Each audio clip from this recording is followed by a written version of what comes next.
In today's show, we discuss how much of your worldview is actually utter nonsense. And now, the TNT Talk Show, daring to go where other podcasts fear to tread.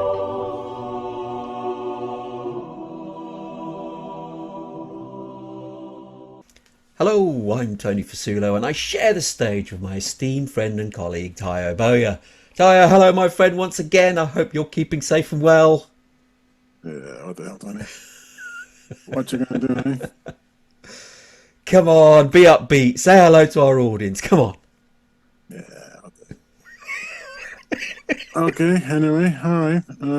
Hello audience, I suppose. Hooray! At least you've mellowed. Hooray! It's just because I'm tired, man. Doesn't want to do battle. That's quite good. Okay. Okay. Why is it clear that God made women to be in the kitchen? I suppose you're going to tell me. I'm not going to ask. And I know this is going to be misogynist in some way, or it's just humorous. I don't know. It's going to be realistic because this is a realistic topic we're going to discuss. So Okay, but not this joke. Not the no, joke. It's going to be realistic. Yeah. Okay, go on then. I don't know what you mean by a joke. I'm asking a serious question because God made it clear that women are meant to be in the kitchen because He put eggs and milk in their body.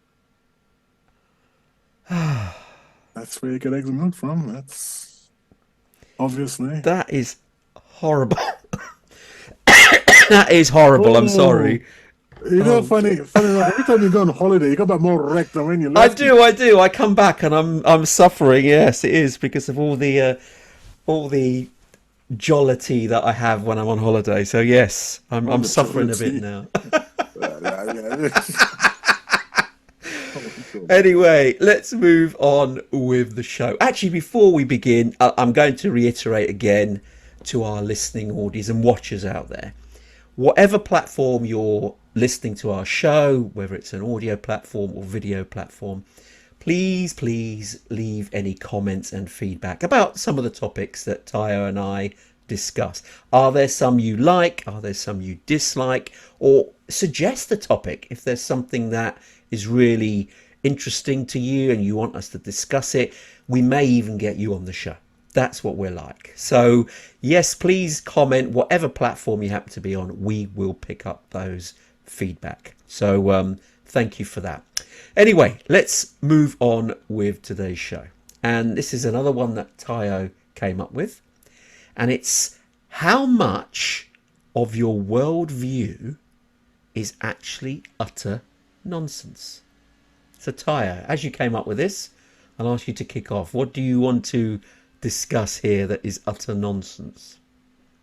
Well, I have to be very careful how I frame this because I'm hoping to get the chap I'm about to castigate on the show. Now, this is a brilliant man. He's got doctorates, that's plural, I believe. He's lectured all over the world. He clearly understands some truly abstract and convoluted, there's a better word for it than that, but I can't remember, topics. And he's able to break them down and explain them in a way that makes those difficult, obtuse, was it obtuse? Yes, obscure and obtuse subjects. Is able to break them down in a way that makes sense to poor layman like me. So he's clearly very, very clever. And you can't help but be impressed by everything he says. And you want to get him on the show? I want to get him onto the show. He's got a YouTube channel. I don't want to mention it just yet because don't mention it then. Let's keep it a surprise for our listeners for another time. Yes, and it's really, like I said, he's got a YouTube channel, and I visit the channel quite often. He's got a body of work now about 80, 90 videos, which is going some. And he's, like I say, he's So he's so obviously intelligent and so interesting that when he opens his mouth and when he opened his mouth and he said this about the world, I felt like I was like Alice and I slipped through the looking glass. Okay. Why? What did he say? He said that the world, I've got to say this straight face. He said that the world isn't moving and that the sun is going around the earth. And that look that you have on your face, And this guy is a lecturer. Has he got qualifications? Is he? he's got several doctorates. And he what in astronomy? No, no, not in astronomy. He's different fields, but he's decided to get into cosmology and biology and things like that. I think he was lecturing in geology, I believe. I might be wrong. Right. I'm often No, wrong. no, no disrespect to He was. anybody out there who's got a doctorate, though. Hmm. If you've got a doctorate in a particular field, then you are obviously intelligent and know about that particular field because you've got a doctorate in it. That just because you're intelligent, however, doesn't make you a specialist in all fields. Hmm. So if he hasn't got any expertise in this field of cosmology or astronomy, then it doesn't matter if he's got a doctorate in biology or whatever it may be. That doesn't make him an expert in these other areas. So you're well entitled to challenge him. That doesn't don't feel inferior because he's not the expert in those other fields unless he can show us something different that we're not aware of. Well, first of all, I'm not the kind of person to be intimidated by anyone's so-called No, specialist I knowledge because of didn't think you would be anyway. But I'm just because of making their a point. PhD. In fact, if you have a PhD, it makes me rather suspicious of you. Oh, No, really? well, yeah. Okay. I mean, we there was a time when I think we could have respected PhDs, but it is PhDs who tell us that the universe created itself from out of nothing. So, and a lot of PhDs believe in evolution. So, I mean, that's that. End of story. PhDs are obviously nothing to write home about.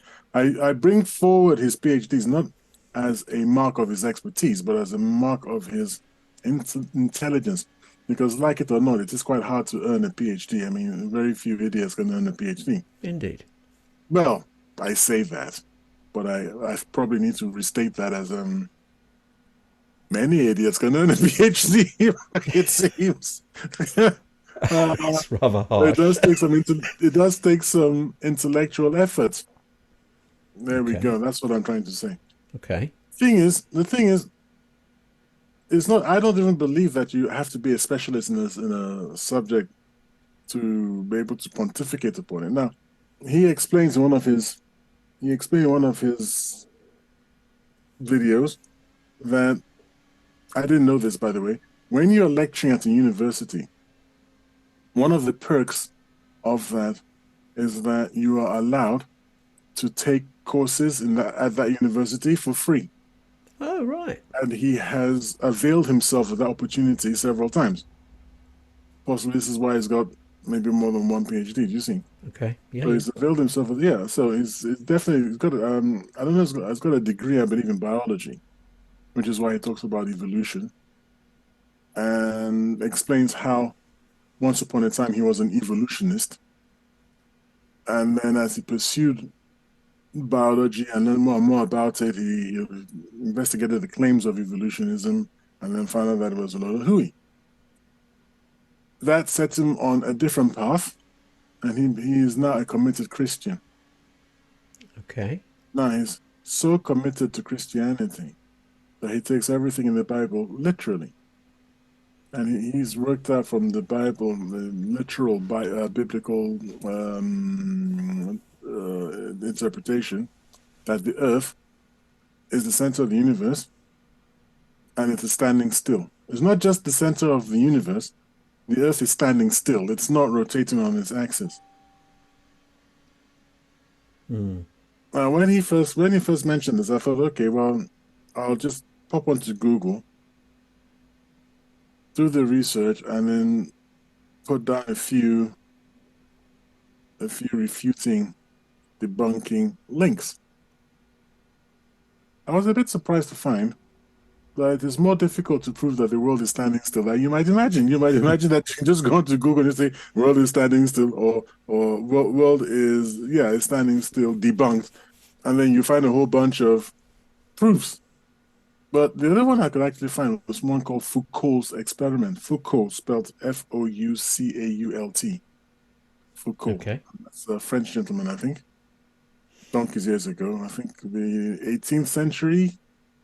No, 19th century, Okay. I believe. He conducted an experiment where he swung a pendulum. So it's called Foucault's pendulum. He swung it and took note of the plane in which it swung, and then traveled somewhere else and swung it again and looked at the plane. And because the planes were different, he was able to show that that can only be explained by the world spinning on its axis. Okay.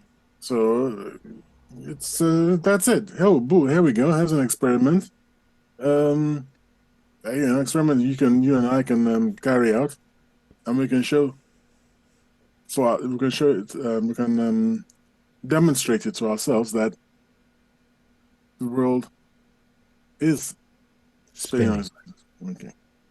So is this the only Well, claim? it's the one that I came across, and I liked it a lot because it was an experiment. It's experimental, meaning anybody can carry it out. So there's nothing to argue about. I mean, it's it's just clear that if you do this experiment, you will see this result.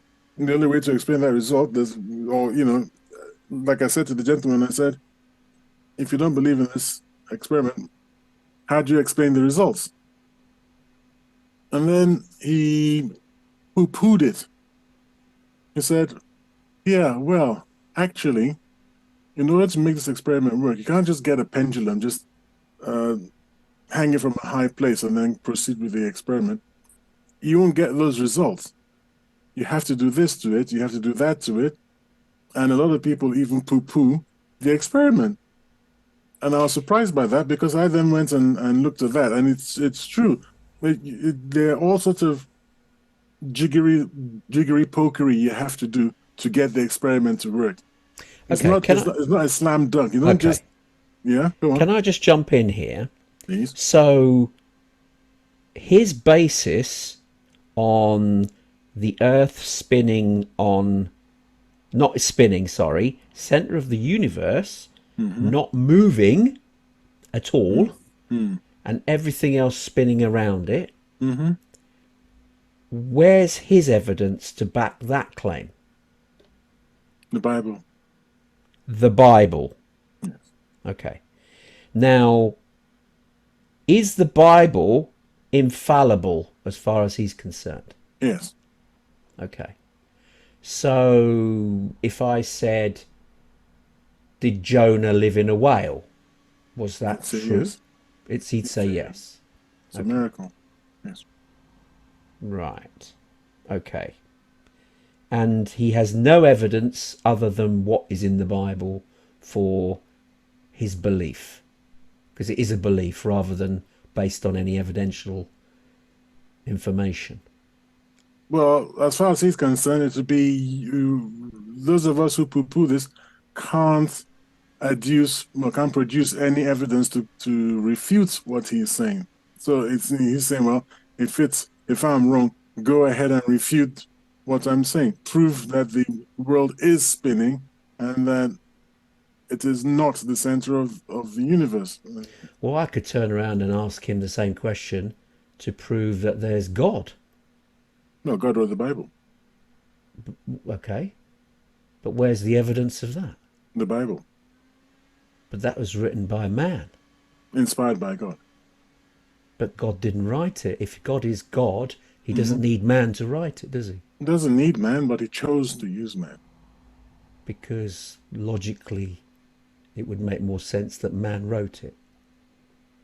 Because logically he decided to go that way as being the best way in which to produce his work for whatever reason. I mean, he is God, and you expect him to know how best to proceed, and he does. Okay. Anyway, this show in particular is not to bring religion to court and decide if it's right or wrong or It's a fallacy. worldview, Yeah. and the whole idea is what inspired this show.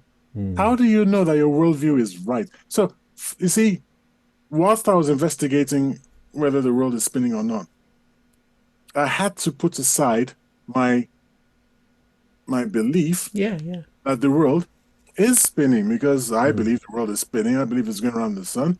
I think the idea that the sun is going around the earth is kind of complicated.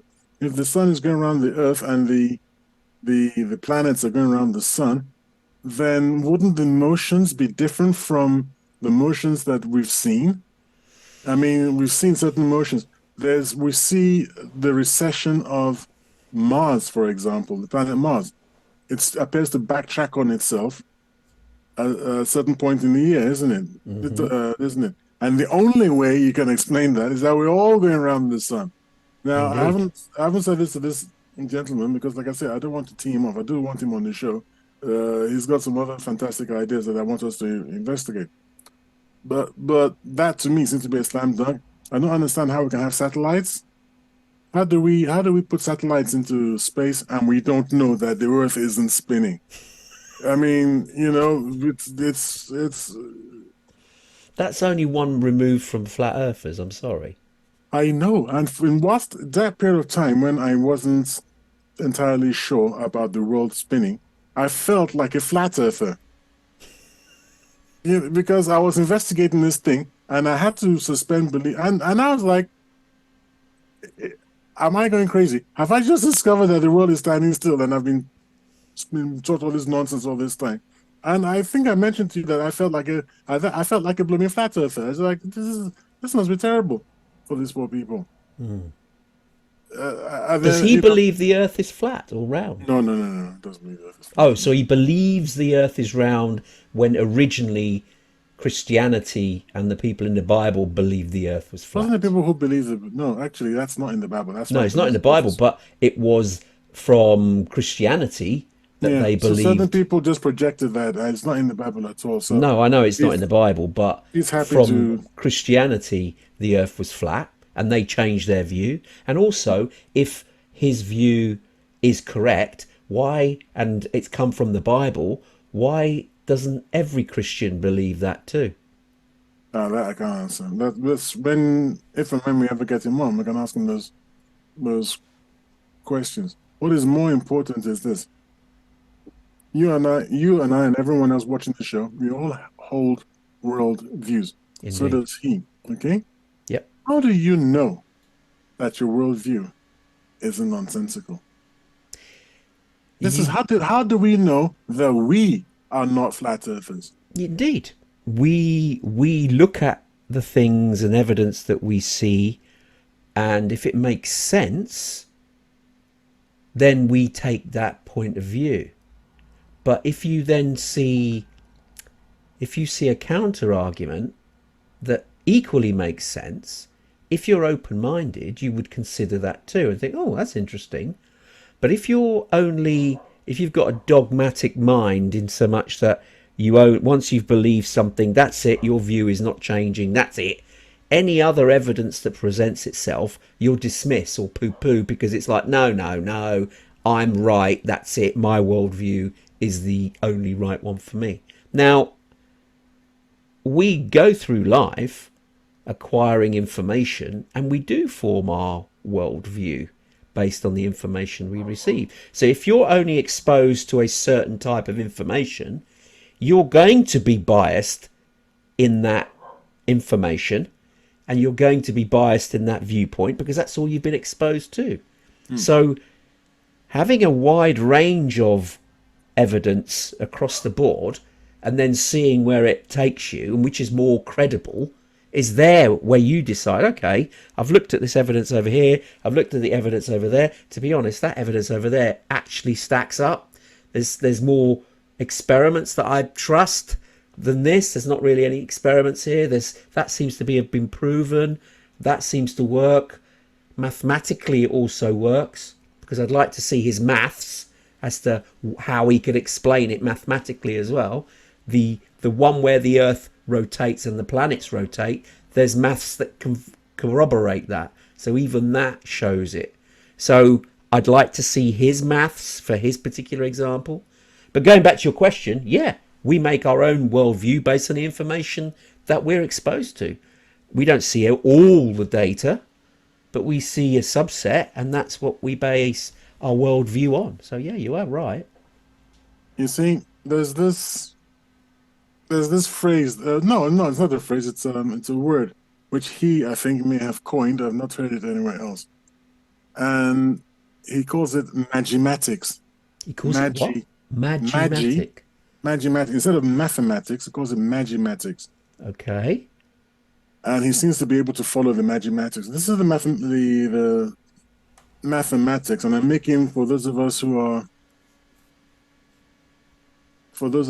are not watching this video, not watching this show, but they're listening to it. I just made air quotes around mathematics. Okay. He's got a very interesting point of view. He blames Einstein for the state of so-called science today, because so-called science today is not the science of Boyle, what's his name now, Newton, people like that, all the people we learned about in school. Their science was observation, experimentation, hypothesization, and theorization. That was their science. First of all, you see the darn thing. Then you try to figure out how it's working and why it's working through experiments. Publish your experiments, and then you come up with a theory, and then you test the theory, and there you go. So that's actually meant to be the scientific method. But Einstein came along, and he produced mathematics, which led to expectations of results. When he performed, it's almost like a prediction before it was seen. Yeah. So expectation of results, that you perform this mathematics, and then you expect to see these results. But he's been proven right in many, because even those mathematical models that he came up with represented a world and universe view that couldn't be proven. And only much later, when the technology has been available, that the experiments and the mathematics has been proven to be true, because it's repeatable.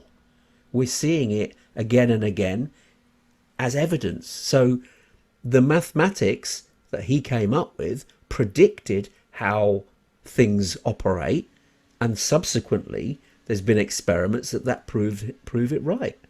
So I'd like to know why he has umbrage with Einstein.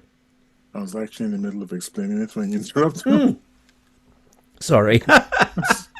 That looks like another of your holiday jollies. Is that what's going on? Jollies? Is that what's going on? Oh, no. Sorry. Einstein. Okay, fair enough. This. I'm holding up a bottle of water here. All I could see was the top of it. All right, you thought it was gin, didn't you? I thought it was something gin. else entirely. No, it's a water bottle. Okay. Now that you've shown me the entire thing, yes, I could see. But strangely enough, all I could see was a little pink. Yeah, it looked like I was swigging from a cocktail or something. Exactly. This guy is still on freaking holiday, man. I have to drink alcohol to have these conversations with you, Tyre. Oh, well, you know, when you're operating above your normal, you do need some boost or the other day. Intellectual capacity, I suppose. Indeed. Oh, sorry, go on. I interrupted you. Go on, continue. What about Einstein? Magimatics is that, sure, Einstein's predictions have seemingly been confirmed, but there are other aspects that reality refutes or confutes what he has said in certain ways. And people have then, and this is why it's called magimatics, they have then used mathematics to try to force the mathematical model so that they're able to accommodate those exceptions. And the more they go along, the more exceptions, the more when I say they, more scientists investigate reality and get results which differ from the standard model. I believe it's called the standard model. The more they have to jiggle their mathematics to accommodate their observations, which is why we have the notion of inflation, which is, to accommodate why the Big Bang, why the universe expanded faster than the speed of light just after the Big Bang, supposedly, which is why we have dark matter. That's another variable that was introduced to explain certain things, dark matter and dark energy.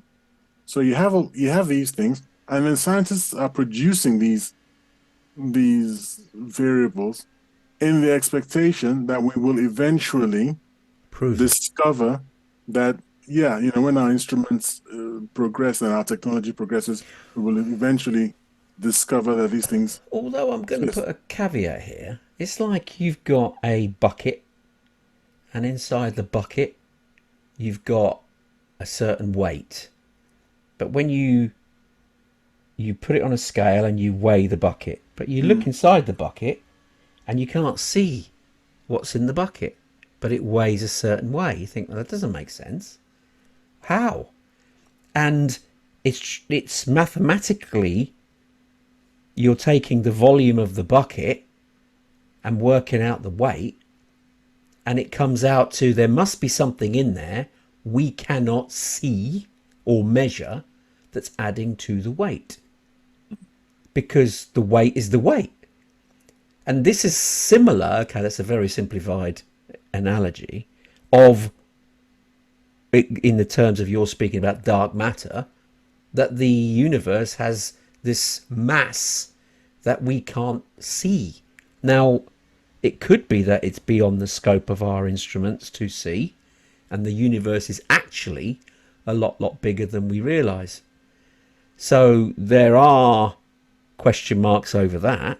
But the thing is, you're now touching on bits of science which are at the extreme ends of our understanding.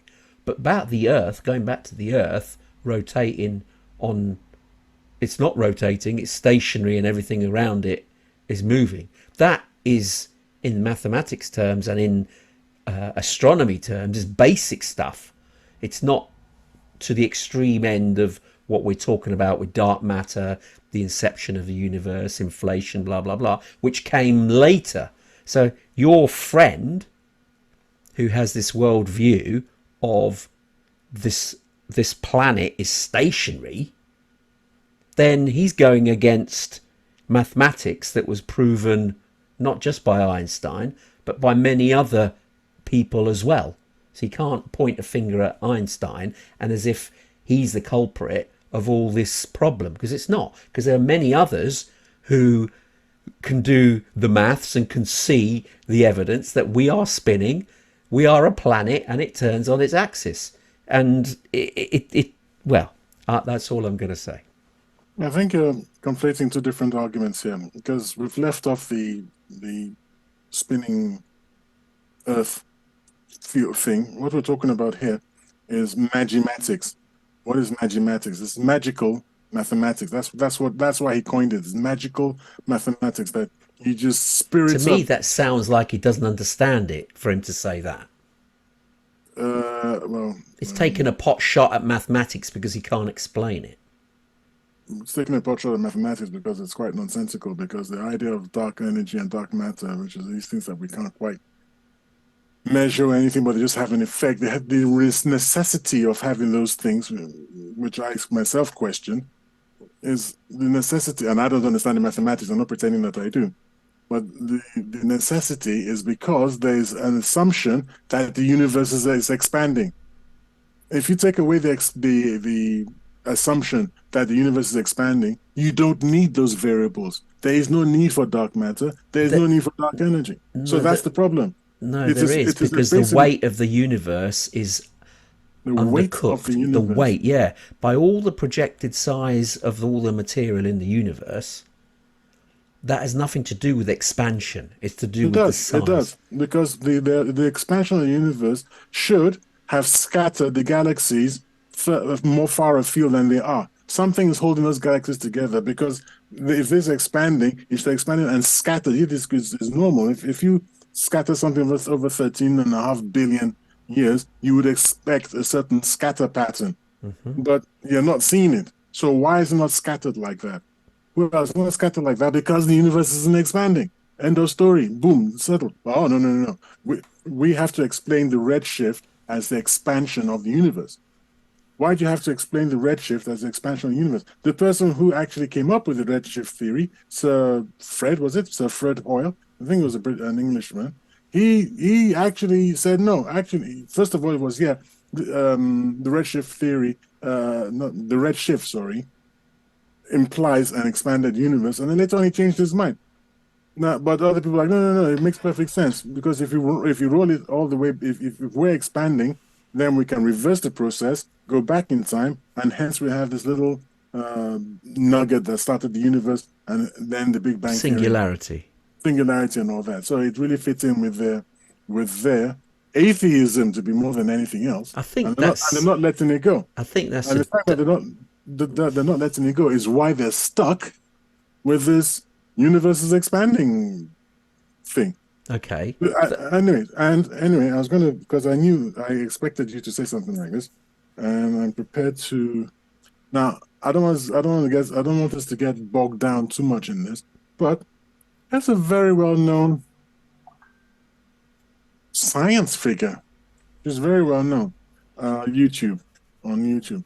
Oh Sabine yes, I've seen her Hossenfelder. before. Yes, Sabine Hossenfelder, That's it. German. Yes, I've seen She's her. German, and she's Yeah, got a nice way of explaining, bringing science to the layperson, to the masses. Yes, she to the does. She's masses. very And good. not so long ago, she actually I think she was on stage. She was invited to give a this no to take part in a conference, and she got up and she gave a fantastic speech about the near nonsensicality of certain aspects of modern science. And a lot of a lot of her subjects. This is I actually came across it because this gentleman I'm talking about used it in one of his videos, used her speech in one of his videos, where she makes these same arguments against modern science. I And mean, the how argument far I have seen her, and she doesn't make arguments against all modern science. Let's get this clear.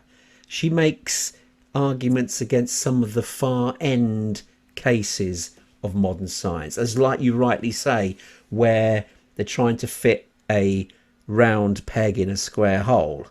For instance, with this the mathematical conundrum about the red shift and all the rest of it. They're aware that is weak in terms of explanation, and they're still looking for answers. And some in the scientific community are still aware that may be wrong, and they may have to reconsider it. Especially of late with the James Webb Telescope, that's shown fully formed galaxies just a few 100 million years after the Big Bang, which shouldn't be the case. So there's a lot of questions that have been thrown up.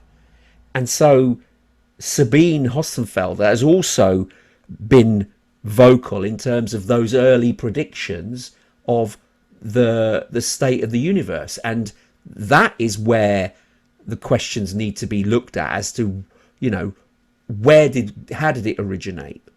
Was it a Big Bang or was it something else? So considering other alternatives to the Big Bang for the expansion and all that sort of stuff. So yes, of course, good science questions it because there hasn't been proof. They're all mathematical theories as such, which seem to be right. But you are absolutely spot on when you say there's a lot of caveats in the maths to make the maths work. And if you have to put caveats in, then the maths doesn't work. Something's not right. So yeah, she's right in saying that. But going back to this gentleman, Magimatics, I'm still challenging his first view that the earth doesn't spin. That to me is not using his intellectual head. He's putting a spiritual head on. Yes, and I think I did eventually find something which I'm satisfied, because I did start drawing diagrams of satellites in space and making the world stationary. I'm making the satellites geostationary, supposedly, and trying to figure out how we would then know that the satellite is geostationary, but the world is not turning around. And I just couldn't quite put it together to make it work. I think it will take a long time and a lot of thinking about, more time and more effort than I'm willing to spend on something I think is a waste of time. Yeah. But I initially, if you start drawing and you expect to solve it within maybe 2 or 3 minutes, look, the sun's here, the moon's there, the satellite's here, the earth is this, therefore the world is spinning around on its axis. Only it doesn't turn out to be quite that easy. It's just more unexpectedly difficult than I expected. However, there is an observation which anyone can observe, and it has been observed, and anyone can do the experiment if you've got the time and the money. You're always on holiday. You can do this. I go on holiday to relax, not to do mathematical puzzles. Just take a weighing machine with you, and if you're traveling towards if you're traveling towards the west, you weigh one thing. But if you're traveling towards the east, you weigh something else. Whilst you're in the plane. Yeah, whilst you're in the plane. You can weigh yourself. Yes. Okay. And that's just because you're going, either the world is spinning one way or it's not. You understand? You're going in one direction, the world is going in one direction, right? If you're going opposite it, I believe you are going to weigh heavier. You're going to weigh heavier, but if you're going with the spin of the rotation, that you're going to be lighter. And that's you're talking, only tiny grams, if that. Yeah, well, you've got to have a super accurate thing, and you can't be drinking and being jolly and all that. Anyway, it wasn't experimentally. It wasn't done with humans. It was done with known weights, objects. With objects and everything like this. Yeah. So those experiments have been carried out, and everyone's satisfied. And by the way, you have to do it at the equator, which is going to get the maximum effect, rather than up here in the northern hemisphere. Well, not what's it called now? The higher latitudes, because even in the south it'd be the same. If you go towards Australia, it's less effect, and the most effect that you have will be around the equator. So that's been done. That's been done, and that's. How do you refute that? Exactly. That's. Yeah. So, well, I haven't presented it to him yet, but I will. But in the meantime, it's satisfactory. So the thing is this: your worldview is noticeably different from mine. You automatically tend towards what is it? It's actually a logical fallacy. I mentioned it before. And belief that the experts know what they're talking about. This thing in science now, it's called best in field theory. The reason that they're holding on to the red shift means recession, that the universe is expanding, and the dark matter inflation theory, which obviously breaks laws of physics, etc., etc. The reason they're holding on to it is because of something called best in field theory, right? Yep. That's the best theory we've got now, and they're not prepared to drop it until something comes along that disputes But that's ridiculous. If it's wrong, it's wrong. You would have thought so. My worldview is it's ridiculous. Well, you know why? Because they don't know if it's totally wrong. So you want to hold on to it a little bit. No, you don't want to hold on to it. It's wrong. But you don't know. They haven't proved it's wrong. They just haven't got the maths working.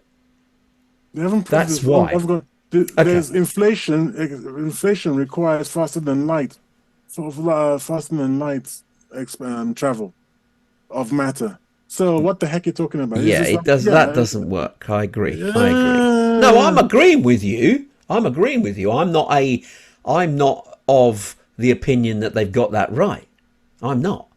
So I'm agreeing with you. But I can see. Well, what's the alternatives? No, that's a lot of Okay.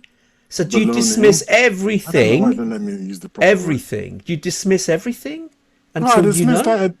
I dismissed their standard cosmology because obviously it doesn't work.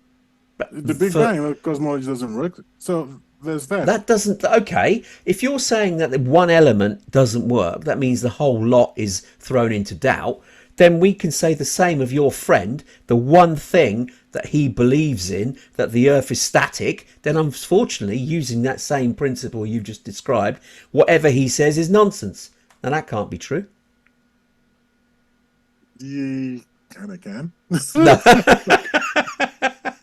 Kind of can, to be honest. no. You It take look, undermines. Sure, it the undermines, but that model, doesn't the model, make everything false either. Does it? the standard model is a cohesive whole. Okay, the I standard don't model. think it's that that's being challenged. The What's not being standard challenged? model still holds. Well, It's how does the the standard model involves the Big Bang, and the Big no, Bang it obviously. doesn't. Oh wow, okay. What is your idea of the standard model? Doesn't involve the Big Bang. Of course it does. Where does the universe come from? What is it? What is it? How did it get there? What's it doing right now? It's all part of the standard model. So what's your idea? What is your idea of the standard model? What's Hang the on, standard hang model? on. I'm gonna have to open up my browser now and use up all my. Open up your browser. It better not show us what's on your browser, pal. No, no, no. It's all my Windows, and it's taking all my thing. Right. So, Okay. ladies and gentlemen, who knows? We may be diving into Tony's browser.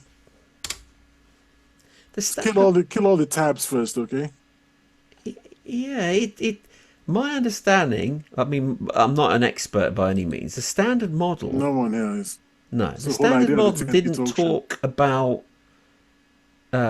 the Big Bang. Well, it didn't talk It about the just Big talks Bang. about the fundamental forces of, the electromagnetic force, the weak force, the strong interaction, gravity, all of that, and the elementary particles as part of that. And it doesn't specifically say about the Big Bang. So Isn't there a standard model of particle physics and a standard model of cosmology and a so you're talking about a standard model of cosmology in particular? That's what we're talking about, isn't it? Because there is a standard model of apparently particle physics. yeah. So does Okay, that mean that the so whole point is that standard model of cosmology. that's a different one to the standard model of particle physics? Yeah, it's a different standard model. It's a different thing. Okay. Well, then the standard model isn't at fault. It's just the standard model that they've used for cosmology is up for debate. That doesn't undermine all the other standard models, does it? No, but you're the one that actually brought it up. I mean, to me, the standard model when we're talking about cosmology is the standard model. We've been talking about cosmology and nothing else since we said the world is standing still. What's that got to do with particle physics? Because the standard model was the one of particle physics. If they've adapted it for one for cosmology, then that's It's different nothing from the standard. adapted. You've got a So standard model of particle physics. You've got a standard model of cosmology. I suppose you've got a standard model of geology. I suppose you've got a standard okay, model of let me look. metro Let of. me read something from Wikipedia here now. Here we Oh, go. okay. The standard model here. The standard model of particle physics is the theory describing three of the four known fundamental forces. Let me stop you right there. You've already gone past what I said. The standard model of particle physics. End of story. We're not talking about the standard model of particle physics. We're talking about the standard model of cosmology. I didn't even know there was a standard model for cosmology. And the standard model of this it's the standard model just means what is accepted science today. Standard model of geology. Okay. The standard Well, model of let's continue then. I'll okay. find the standard model of if there is such a thing. Yeah, here we go. I'll Standard send it to model you. of cosmology. Yeah, they've got a link. It's I'll the send it to model of the Big Bang. Yeah. Yeah, but that's not the standard model. That's the lambda CDM All right. model. So your worldview wants to start playing around with particular word formulations. No, Standard model of cosmology exists. We're talking about the Big Bang, and the it's the Big Big Bang Bang, cosmological model. Yes, it's not the standard and model. This it is is the standard model well, actually, because that is what the American, not American, yeah, it is American something of science. The American what? it's frequently Academy. referred to as the standard model of Big Bang cosmology because it's the simplest model that provides a reasonably good account of the properties of the cosmos. So Yeah. it's frequently referred to, even though it isn't the standard model. It's just a Sorry, theory. where are you reading that? Even though This it isn't the again standard model, on did you just put some Wikipedia. words in there? No, Wikipedia. Oh, okay. I sent you links. Can you send me a link? I want to see where it says, Yeah, okay. even though it's not the standard model. I never said it's not the standard model. I said this You is just what it's said it. been referred to as. It's been referred to as frequently referred to as the I wonder standard what we're arguing model, about now. but it isn't. No, but we're being it's semantics here. The thing is the cosmology one. It says in here what you said here. There's a how can you pronounce this word? Parameter. Okay. Parameterization. Ah, I got it. The blah blah blah is a parameter. Blah blah blah. Yeah.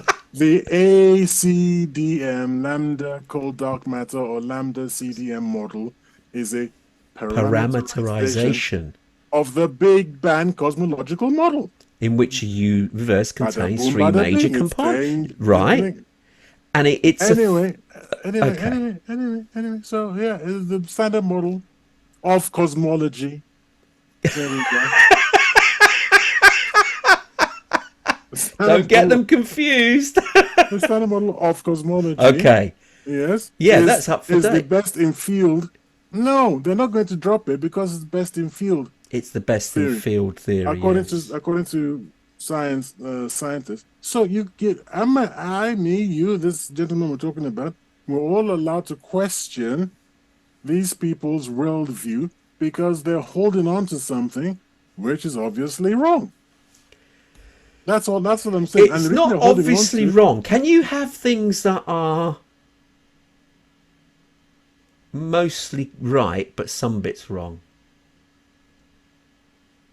theoretically, I suppose I can think of a situation where you can make a cake that is mostly right, but you've gone and put something in there that you shouldn't have gone and put, and then it Yeah. tastes not quite right. It's almost right, but it's not quite right. But Maybe you it salt looks the like a bread instead. cake, it cuts like a cake, it almost tastes like a cake, but something's not quite right. Yeah, you use salt instead of So sugar or yeah, something, okay. and So it's like, oh, what is this? do you throw the whole point out? No, that's not right. That's not how you make cakes, and you go down a different route, or do you modify that formula to fit the proper narrative of what you want to achieve?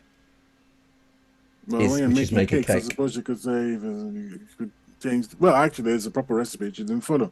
But as I understand what you're saying, and I can accept that. Yeah, in those circumstances, you say, "Well, we almost got this right. Let's try using sugar next time and not salt." And Yeah, then exactly. And this is the argument. you have They to- don't believe it's 100% right. They're trying different things, but you're correct in saying that there's too many caveats or exceptions to the at rule. some point, They have to stop. I agree. yeah, Yes. at some point. And the thing is that the reason I bring up this Sabine Hossenfelder is Yeah. that she's got a recent video. I think it's only a week or so, well, at the time of publishing this video, it will be a couple of weeks old, in which she explained and she used like a line drawing to show that observations that lie outside the mean can that anyone can what is it? What's that word means to just tinker with? Yes, I'll use tinker. That anyone can tinker with the mathematics to make the line pass through any points that they want. You mean they're tinkering with the data, not the No, with the mathematics? no, with the formulae. They can add variables and things in order Right. to get it to, and then Yes. when you've done that, what you've got is you've got this vagueness Ptolemy, rather than Ptolemy. Remember accuracy. Ptolemy? Yeah, The yeah. Ptolemaic model of the universe that could accommodate anything. Anything. And Yeah, because yeah, it could accommodate anything, it was useless. It couldn't, yeah. you couldn't, It covered everything. you couldn't falsify it. Mm.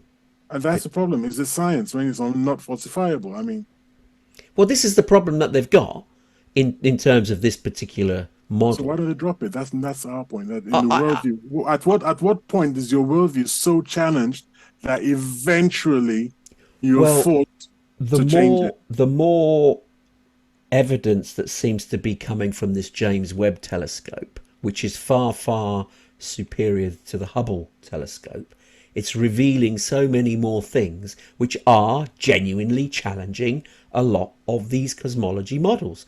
And I don't want to sway too far away from the topic of the conversation here, but that is, and I believe in a few years' time, they will have to revisit this and go, look, oi guys, we've just gone, the previous assumptions we can't prove mathematically.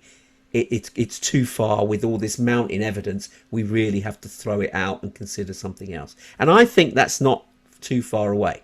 However, going back to the point of our topic, which is this, how much of our worldview is utter nonsense. A lot of those things are based on people who we gain that knowledge based on the information of a lot of these scientists, and our knowledge base on that particular subject isn't as profound as it needs to be. So we have to take, in quotes, some of the people who are experts in that field, whose point of view. And we have to. Otherwise we can't survive as a species. If you have a problem with your health, it doesn't matter what you think. If you're not a qualified specialist in health, a doctor, physician, or whatever, you can only surmise what your problem is. You have to then go to someone who you trust, who you can then rely on to give you answers that can help you resolve whatever it is you want to do. So in the case of cosmology, we are relying on people who are, I suppose we can say, more equipped in that knowledge base, and they present their point of view, and we then listen as a layman, I suppose, and work out whether it's believable. But you can also take the other argument and say, well, someone can come along and say, oh, this hasn't been a big bang. This has been created by a deity, and he wants us to behave in this manner. How they know, that's up for debate. But they will suggest that. You hear that argument, you hear the argument about the Big Bang, and you then weigh it up and think, well, what do I believe more, or which one do I prefer? Because neither of them have a lot of evidence to back both claims at this stage. I think I disagree with your last statement, but let's not get into it. There's not just about the state of the universe and all that. It could be just something as simple as the present conflict in Europe. There'll be different worldviews that arrive at different conclusions as to who's right. Different countries already got different viewpoints based on that. And it could be about the gender debate. Gender identity, right? Gender identity debate. That again will be informed by a worldview. Indeed. So some people have got their worldview is such that they will tend towards supporting one aspect of it, and my worldview and other people's worldview would tend towards supporting another aspect of it. How do you fix it though? Well, you see, that's the nub of the thing. How do you know that your worldview isn't utter nonsense? Now, for me, the idea of someone saying that a person A can just be like this just because they feel like it, to me, that's nonsensical. Now, that's me, and that's my worldview speaking. I think perhaps those people will look upon my rigid worldview and say, well, I'm the one who's been nonsensical. And it is for me, that difference between between the two worldviews, that is not so much a question of fixing it. It's a question of understanding that it's there, and then having a little sliver in your mind that is open towards entertaining a point of view you don't agree with. Okay. Because then you'd be able to test your worldview and you'll be able to assess whether it's nonsensical or not. Like I told you, for a couple of weeks, I felt like I might be becoming, if I was worried that I was becoming a flat earther almost, because I was investigating this gentleman's idea about a static world, and I was feeling myself more and more frightened that I'm going to be the lone voice in the wilderness saying, no, the world isn't moving, and I'd be like a flat earther. But I was willing to give it a genuine shot. Now, the point is, how many people are willing to genuinely give a point of view that think initially is like, this is nonsense?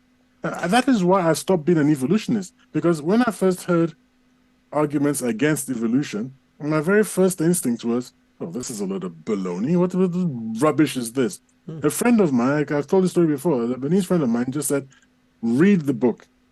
And I said, if you waste my time reading this book, I'm going to sit you down and you're going to listen to all my arguments and you're not allowed to interrupt, and I'll waste your time back. And then and he's honorable, so I knew he would live by his word. So I took the book home and I read it, and I was astonished. I gave it a chance. How many people are willing to do that? Indeed, they're not. Right. So It's walking in someone else's shoes, but it does work both ways. I mean, I think a lot of the world's problems could be resolved if literally people could walk in someone else's shoes.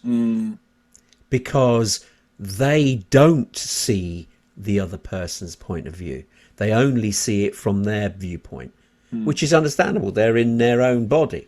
But if there was a way that technology could do this, where you could live in someone's body even for a day and see and experience what they experience, would that change people's minds? Would that change people's viewpoints from anywhere? I remember hearing, I can't remember his name now, a very rich person. He said, it's good to swap places with someone who's poor from time to time. So they live in my shoes, I live in their shoes for, say, a week. Because at the end of the week, we'd both be motivated.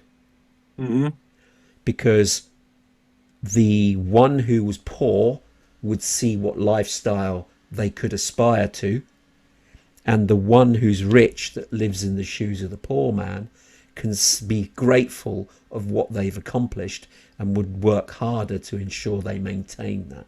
So they're both motivated. So using that same analogy, if you could spend time in someone else's shoes, and I mean everybody, this is where this theory that you come about reincarnation, to learn the truth about everyone, you have to be in that person's body for a time. So we may have come back many times and been in different people's bodies and experienced life, this game of life, so that we get a viewpoint which is not multidimensional, but certainly more diverse. Yes. And that way we are learning. So we are playing this, quotes, game of life and returning on several occasions, but in different bodies, different circumstances, different locations, in order to experience fully what it's like to live that person. So you've got real first-hand knowledge. So we may have been female in the past, we may have been poor in the past, we may have been rich, we may have been persecuted, we may have been kings.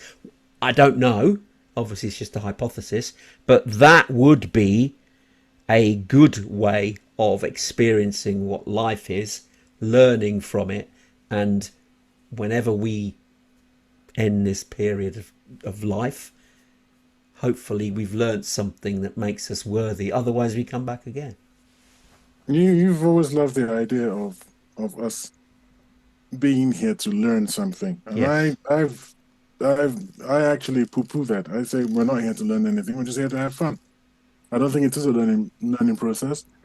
I believe it's a experiential process. We're just here to have fun, Okay, and if that's true, that is probably our different worldviews again at but what play. would happen? What's the worldview? I mean, your worldview in terms of that Mm, argument, as we've now touched on it. If someone's really old in an old people's home, they've lost their marbles, they're there, they haven't passed away, they're there. So what's the purpose of that? to be in that old people's home with your lost marbles. That's the experience. That's the But experience. that's the experience, but it's not playing, is it?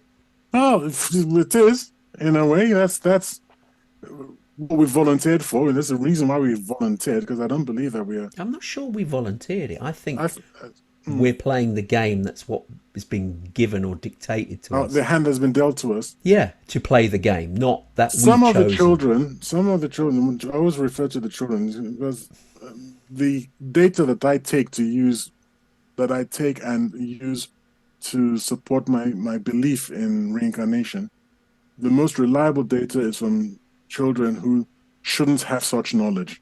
I think that's the most reliable. So I don't really like data from hypnosis and regression with adults, but I do really like information from children who are too young, the 2 or 3 years old, and they're talking about these things. 2 and 3 year olds shouldn't know anything about No, reincarnation and all that indeed. sort of stuff. And when we talk about the certain children who are saying, "Oh, I chose my parents. I chose this." They were in the process of making a choice. They had the options, and they made a choice. And then there are other children who say, "I was there, and then God came and told me, okay, it's time to go." And then they don't seem to have a choice, and Interesting. we don't know why. So there are these two separate strands. Some children have a choice, and others do not. And it would appear that from the data that was gathered by Dr. Ian Stevenson and the Virginia University Department of Parapsychology, it appears that there is some data to support the idea that those who commit suicide are returned as quickly as possible, and they don't have much of a Choice. choice Right. in it. Interesting. I'm mindful of the time here, so we need to sum up. So, going back to our topic, Mm. how much of worldview is utter nonsense? Do you So believe that you've got quite a balance? my own Yeah. worldview, I'm prepared to find out. I'm prepared to find out that my worldview is mostly nonsense. I'm prepared. It wouldn't be a shock if I were to find that out. I don't think it is, but I don't have. I'm losing faith in logic. I used to be when I was younger. I wanted to be like Mr. Spock. I thought that logic was everything. And once you were cold and logical and dispassionate, you would always make fantastic choices and so on and so forth. So I held up Mr. Spock as the epitome of what a human could be if one aspired to be. But I've recently, and I noticed over the years that my logical expectations were not met because people just acted irrationally, and you can't expect logic. And so if you're just using pure logic, it's too simple. Life is more complicated than that. Unfortunately, you also have to understand and balance things out. And there is no simple, just be logical. It wouldn't work. So my worldview that is hopefully that I try to base on logic is not going to be absolutely correct. It might be that God has a quirky sense of humor or something. I don't know. So who knows? But if I am at least open to the possibility that my worldview is nonsensical, then hopefully if I get evidence that it is, I'll be able to change it. I'm of a similar view. I think that part of my worldview is nonsense because I think we're being fed some information to make it appear a certain way, but there's things going on behind the scenes, so we're being prevented from seeing all the information that would alter people's worldview. So that's where I think it is. So I've got a worldview. Obviously, like yourself, I think it's right to a degree, but I am open for it to be challenged, of course. But I think part of it has been formed by wrong information fed to us and been made available to us, which isn't readily available. It's been hidden. If we knew the real truth that's been kept from us, maybe our worldview would be completely different, perhaps. But that's just a separate view. I don't know. I can't back that up. It's just a thought and a feeling more than anything else. But yes, I think my worldview, not all of it, but certainly some bits are up for challenge and certainly nonsense. But anyway, unfortunately we have reached the end of the show for another week. Right.